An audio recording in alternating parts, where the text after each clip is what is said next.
होमरूज संकट के बीच भारत की बड़ी कामयाबी। पश्चिम एशिया में युद्ध के बीच भारत ने कूटनीतिक, राजनीति और नौसेना की मदद से स्ट्रेट ऑफ होमरूज से अपने 8 जहाज सुरक्षित निकाल लिए। इसमें एलपीजी और क्रूड ऑयल ले जा रहा जहाज शामिल थे। ईरान से सीधे संपर्क के चलते कुछ जहाजों को सुरक्षित रास्ता मिला। यह उपलब्धि भारत को संकट के समय सफल समुद्री ट्रांसपोर्ट करने वाले प्रमुख देशों में शामिल करती है। ईरान युद्ध पर कांग्रेस में मतभेद, कई नेता सरकार के समर्थन में। ईरान इजराइल अमेरिकी तनाव और एलपीजी संकट के मुद्दे पर राहुल गांधी ने नरेंद्र मोदी सरकार की विदेशी नीति की आलोचना की है। वहीं कांग्रेस के भीतर मतभेद उभर आए हैं क्योंकि शशि थरूर, कमलनाथ, आनंद शर्मा और मनीष तिवारी जैसे वरिष्ठ नेताओं ने सरकार के कदमों का समर्थन किया है।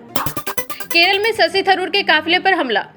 केरल के मल्लपुरम जिले में शशि थरूर के काफिले पर हमला हुआ, जिसमें उनके गनमैन और ड्राइवर घायल हो गए। घटना वंडरू के पास जाम के दौरान हुई। पुलिस ने मामला दर्ज कर एक आरोपी को हिरासत में लिया है, जबकि अन्य की तलाश जारी है। अजरबैजान और भारत के रिश्ते में नई शुरुआत। अजरबैजान ने ऑपरेशन सिंदूर के दौरान पाकिस्तान का साथ दिया था, लेकिन उसने इंडिया का साथ संबंध सुधारने की पहल की है। बाकू में हुए उच्च स्तरीय वार्ता में दोनों देशों ने व्यापार, ऊर्जा और सुरक्षा सहयोग बढ़ाने पर सहमति जताई, जिससे द्विपक्षीय रिश्तों में हुए रिश्ते से मरने की दिशा में अहम कदम उठाया गया है। 2 पश्चिमी विक्षोभ से देश भर में बारिश और तूफान का अलर्ट। 4 से 7 अप्रैल के बीच 2 वेस्टर्न डिस्टर्बेंस के असर से उत्तर प्रदेश, महाराष्ट्र और बिहार और दिल्ली समेत कई राज्यों में तेज बारिश, आंधी तूफान और ओलावृष्टि का अलर्ट जारी हुआ है। मौसम विभाग ने खासकर किसानों को सतर्क रहने और फसल सुरक्षित करने की सलाह दी है। फरीदाबाद में बनेगा सुपर स्पेशलिस्ट सरकारी अस्पताल। नयाब सिंह सैनी ने फरीदाबाद की रैली में सेक्टर 8 में बहुमंजिला सुपर स्पेशलिस्ट सरकारी अस्पताल बनाने की घोषणा की। इसके साथ ही शहर में चौराहों के सौंदर्यीकरण, शिक्षा, खेल और पर्यावरण से जुड़े कई विकास कार्यों का भी ऐलान किया गया। ड्रोन हादसे पर अखिलेश यादव का बीजेपी पर हमला।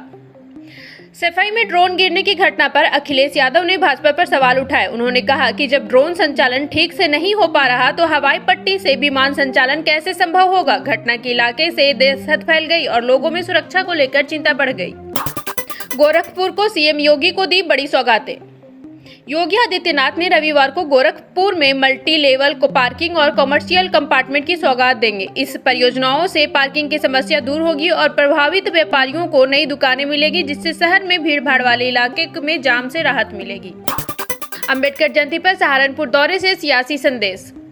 नरेंद्र मोदी 14 अप्रैल को सहारनपुर से दिल्ली देहरादून एक्सप्रेसवे का उद्घाटन करेंगे। यह दौरा, जो 2 महीने में उनका तीसरा यूपी दौरा होगा, BR अम्बेडकर जयंती के मौके पर दलित वोट बैंक को साधने की रणनीतिक रूप से देखा जा रहा है। शिक्षा मित्रों और अनुदेशकों का मानदेय बढ़ा, इसी महीने से लागू। योगी आदित्यनाथ ने स्कूल चलो अभियान के तहत शिक्षा मित्रों और अनुदेशकों का मानदेय को बढ़ोतरी का ऐलान किया। अब अनुदेशकों को 17,000 और शिक्षा मित्रों को 18,000 रुपए प्रति माह मिलेंगे। साथ ही 5 लाख रुपए तक की कैशलेस स्वास्थ्य सुविधा भी दी जाएगी।